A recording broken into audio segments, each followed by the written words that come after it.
Всем добрый день, с вами Юрий Мартынов. Продолжаем курсы наших небольших видео-встреч, посвященные кому в горле. Давайте об этом более детально, более подробно. Итак, ребят, смотрите, первое, что вам важно понимать, что в самом деле, если вас что-то беспокоит с горлом, то необходимо обратиться в первую очередь к лечащему врачу, к медицинскому работнику, чтобы проверили ваше горло. И если ваш врач ничего криминального там не нашел, значит, мы имеем с вами дело с обычной реакцией вашего тела. В неврозах есть три формы симптома. Реакция тела, реакция поведения, эмоциональная реакция. Так вот, реакция тела – это что? Это защита вашей шеи, задняя часть, передняя часть от нападения хищника. Ваша психика думает, что вам угрожает опасность, поэтому она защищается. Да? Вот смотрите, у вас формируется эмоция. Чаще всего это эмоция гнев, обида, раздражение. И ваша психика начинает вас к этой истории готовить, защищая ваше горло. Если вы посмотрите, как в животном мире хищники нападают на своих жертв, то вы увидите, что, например, волк пытается перекусить шею оленю. Тигр пытается перекусить шею какой-нибудь антилопе, не знаю, оленю. А львица пытается перекусить шею зебре и так далее. Что все в основном хищники пытаются целиться в шею. Потому что шея это что? Это часть тела между мозгом и остальной частью тела. Перекусив хребет, перекусив шею, получается, животное с точки зрения эволюции своей практики видело, что жертва падает сразу на землю. Потому что, получается, мозг отключается от всего тела.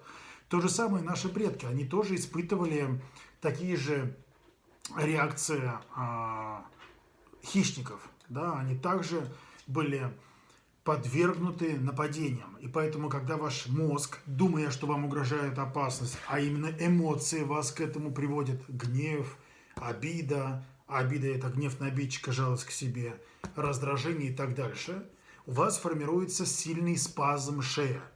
Вы это по ошибке называется ком в горле. На самом деле это никакой не ком. Не надо смотреть в зеркало и видеть там ком. Его там нет, это спазм. Спазм шеи, потому что психика думает, что вам угрожает опасность, и она формирует мышечный корсет. Это мышца, это корсет для того, чтобы сформировать безопасность. Чем мощнее здесь шея напряжена, тем более прочнее формируется мышечный корсет.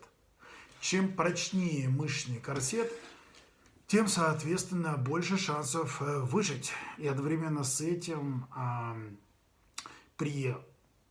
при напряжении мускулатуры возникает эффект лишнего сдавливания лишней крови из периферийных участков на поверхности шеи. То есть кровь выдавливается, и получается здесь на периферии мало крови. И даже если хищник и цепанет, то крови вытечет мало. Это защита. Поэтому здесь и возникает спазм шеи. Чем чаще и больше вы будете обижаться, тем, кстати, быстрее вы придете к называемому шейному остеохондрозу. От перенапряжения участки шейного отдела позвоночника хуже питаются кровью из-за перенапряженных мышц. И вот этот ком в горле для вас является угрозой. Вы этого начинаете пугаться. Вы говорите себе, что это? А вдруг? И эта история сама по себе начинает формировать у вас событие, буковку «С». И это событие вы, опять же, некорректно интерпретируете через мышление.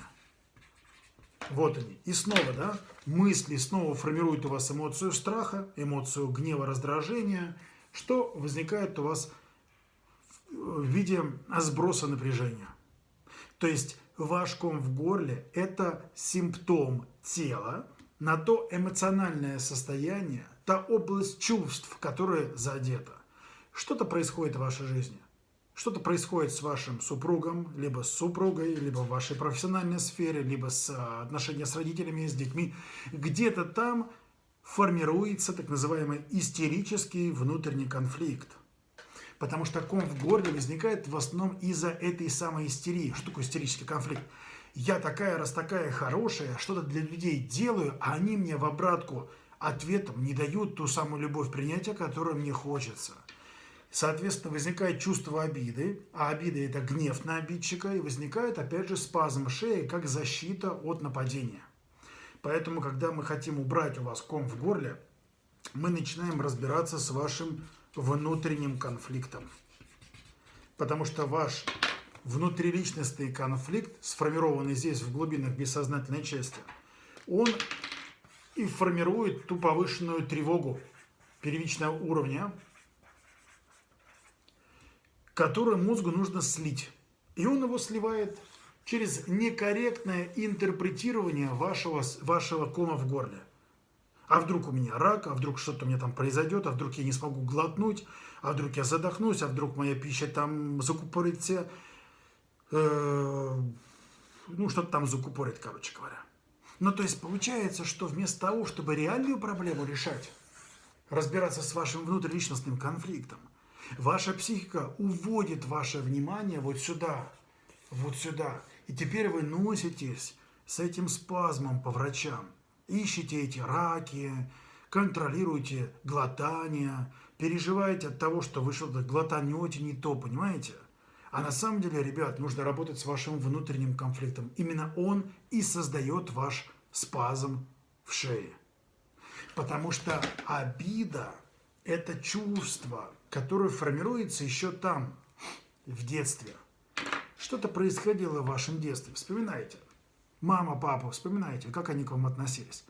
Всегда ли они выполняли ваши просьбы, дарили ли они вам эту любовь, принятие, да? Или наоборот, вы испытывали гиперопеку, гипервозбудимость со стороны родителей.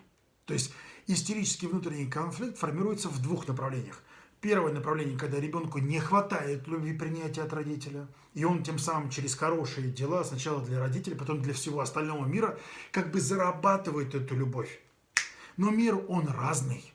И когда вы что-то делаете людям, какую-то приятную историю, добро всем своим подругам, друзьям, спасаете весь мир, этот мир вам может не дарить обратно ту самую любовь, принятие. И это вас обижает, формируя у вас спазм шеи как защита, потому что вы гневаетесь на этот мир, жалея себя. Соответственно, мозг думает, что вам угрожает опасность, и он формирует вам спазм шеи, который вы некорректно интерпретируете за какую-то беду, и тем самым через эту тревогу сливаете внутреннее напряжение от истерического внутреннего конфликта. Все то же самое может происходить даже в ситуации, когда ваши родители вас перелюбили. Такое тоже бывает. Реже, правда, но бывает. От того, что мама с папой были гипертревожные, они за вас все решали, гиперопекали, все проблемы за вас решали, не давали вам никаких делегирований, не давали вам никакой ответственности, да, все за вас решали, формируя у вас инфантильность в какой-то степени. И теперь вы говорите, я априори должна получить эту любовь, принятия, ничего для этого не прилагая, никаких усилий. Вы в реальную, так сказать, приходите и смотрите, елки-палки, а что за дела? Я уже сама априори, звезда, а этих небесных светил этих нету. Но нет этих бонусов, которые я должна по априори, по факту рождения получить. Возникает обида. Обидно, страшно, гневостно, да? Раздражает вас все. Опять же, это некий спазм. Опять же, это некая защита вашей психики.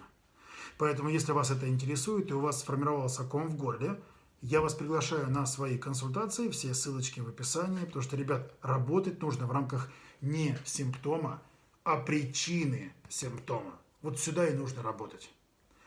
Всем большое спасибо, с вами был Юрий Мартынов. Подписывайтесь на канал, ставьте лайк, кому это было интересно, полезно. Ждем ваши вопросы внизу под этим роликом. Всем пока!